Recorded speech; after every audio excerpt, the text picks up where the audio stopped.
flooding across the state. It's been the biggest talker the last few days.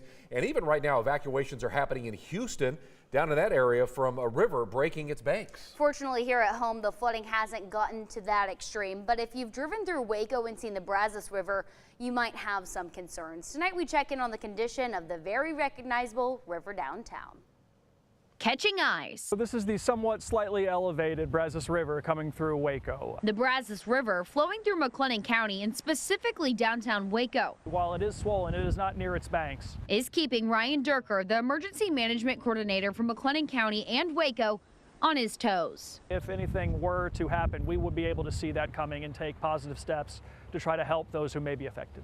After heavy rains locally and in other areas of the Brazos River basin, the Brazos River did enter into its first stage of several categories of river flooding. Thankfully, there has not been major impacts here to the community. Most of the homes have been safe. People who live along the river, most folks haven't had any sort of major negative outcome of this yet. But his team is still recommending caution because of the river's current condition. If you don't absolutely have to be on the river probably for the next week, I wouldn't. And there are a couple of reasons for that. The first is that debris. The second is simply how fast it's moving. The river isn't the only matter on Durker's hands. Unfortunately, we have had some of those roads wash away, culverts be destroyed. McLennan County has declared a local state of disaster because of property damage from severe weather and flooding. Durker says it's for the possible funding that could cover damage.